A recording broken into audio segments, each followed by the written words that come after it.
ಈ ವಿಡಿಯೋ ಎಲ್ಲ ಕಡೆನೂ ಯುನೋ ಹೋಗ್ತಾ ಇದೆ. I am watching this video all the time. Like it just makes me so sad ಅಲ್ವಾ? ತಂದೆ ತಾಯಿ ಕಷ್ಟ ಗೊತ್ತಿಲ್ದಿರೋ ಬೆಳೆಯೋ ಮಕ್ಕಳು, ಅವ್ರಿಗೆ ಅವನಿಗೆ ಗೊತ್ತಿದೆಯೋ ಇಲ್ವೋ ಅಂತಾನೂ ಗೊತ್ತಿಲ್ಲ. ಯಾಕಂದ್ರೆ ಕಾಲ ಆ ಥರ ಆಗಿದೆ. ನಾವು ಬಂದ್ಬಿಟ್ಟು ಮಕ್ಳಿಗೆ ಹೇಳೋದೇ ಇಲ್ಲ ಮನೇಲಿ ಇಷ್ಟು ಪ್ರಾಬ್ಲಮ್ ಅಂತ. ಈ ನಾವು ಬೆಳಿಬೇಕಾರೆ ಈ 70s 80s ತಂದೆ ತಾಯಿ ಸ್ಟ್ರಿಕ್ಟಾಗಿ ಹೇಳ್ಬಿಡೋರು, ಅಯ್ಯೋ ಈ ತಿಂಗಳು ಇಷ್ಟೇ ಬಡ್ಜೆಟು, ಇಷ್ಟರಲ್ಲೇ ನಾವು ಮನೆ ನಡೆಸ್ಬೇಕು ಅಂತ. ಸಾಲ ತಗೊಂಡು ಮನೆ ದೊಡ್ಡ ಲ್ಯಾವಿಶಾಗಿ ತಗೊಳ್ತಾ ಇರಲಿಲ್ಲ ನಮ್ಮ ತಂದೆ ತಾಯಿ. ಮನೆ ಚಿಕ್ಕದ, 2 ಬೆಡ್ರೂಮ್ 2 ಬಾತ್ರೂಮ್ ಅಷ್ಟೇ, ಇಷ್ಟರಲ್ಲೇ ನಾವು ಸಂಸಾರ ಮಾಡಬೇಕು, ಸಾಲ ಗೀಲ ಅಂತ ತಗೋಬಾರ್ದು.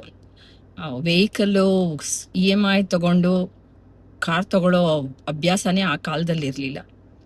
ಸೊ ಇವಾಗ ಏನು ಮಾಡ್ತಾರೆ ಅಂದರೆ, ಈಗಿನ ಕಾಲದವರು EMI ತಗೊಂಡು ಎಲ್ಲ ತಗೊಂಡ್ಬಿಡ್ತಾರೆ. ಒಳ್ಳೆ ಮನೆ, ಕಾರ್ಗಳು ಎಲ್ಲ ಸಾಲನೇ. ಮಕ್ಕಳಿಗೆ ಗೊತ್ತಾಗಲ್ಲ. ಮಕ್ಳು ಏನು ಅನ್ಕೊಂತಾರೆ, ಓ ನಮ್ಮ ಮನೆ ಚೆನ್ನಾಗಿದೆ, ನಮ್ಮ ಕಾರ್ ಇದೆ, ನಮ್ಮ ತಂದೆ ತಾಯಿ ಚೆನ್ನಾಗಿ, ನನಗೂ ಐಫೋನ್ ಬೇಕು ಅಂತ ಅಂದ್ಕೊಂಡು ಅವ್ರಿಗೆ ಗೊತ್ತಾಗಲ್ಲ ರಿಯಲ್ ಆಗಿ ಏನಿದೆ, ಏನು ನಡೀತಾ ಇದೆ ಅಂತ ಗೊತ್ತಾಗದೆ ಈ ಥರ ಡಿಮ್ಯಾಂಡ್ಗಳು ಮಾಡ್ಕೊಂಡು ಶುರು ಮಾಡ್ತಾರೆ. ತಂದೆ ತಾಯಿ ಆವಾಗ ಹೇಳಕ್ಕೆ ಶುರು ಮಾಡಿದ್ರು ಅವ್ರಿಗೆ ಅರ್ಥ ಆಗೋದಿಲ್ಲ. ಯಾಕೆ ಕಾರಲ್ಲಿ ಓಡಾಡ್ತೀರಾ, ಮನೆ ತೊಗೊಳ್ತೀರಾ, ಇದು ಅದು ಅಂದ್ಕೊಂಡು. ಸೊ ನಾವು ಮಕ್ಕಳಿಗೆ ಹೇಳಿ ಬೆಳೆಸ್ಬೇಕು. ಎಷ್ಟು ನಮಗೆಲ್ಲ ನಮ್ಮ ತಂದೆ ತಾಯಿಗಳು ಹೇಳೋರು, ಹಾಸಿಗೆ ಇದ್ದಷ್ಟು ಕಾಲು ಚಾಚಬೇಕು ಅಂತ. ಈ ಕಾಲದಲ್ಲಿ ನಾವು ಮಕ್ಕಳಿಗೆ ಹೇಳಲ್ವೇನೋ ಅಷ್ಟು. ನಾವು ದೊಡ್ಡಸ್ತಿಗೆ ತೋರಿಸ್ಕೋಬೇಕು, ನಮ್ಮ ಮಕ್ಕಳ ಹತ್ರ ಏನು, ಅದೊಂಥರ ಈಗೋ ಆಗ್ಬಿಟ್ಟಿದೆ ಇವಾಗೆಲ್ಲ, ಸ್ಟ್ಯಾಟಸ್ಸು ಇದು ಅಂತ.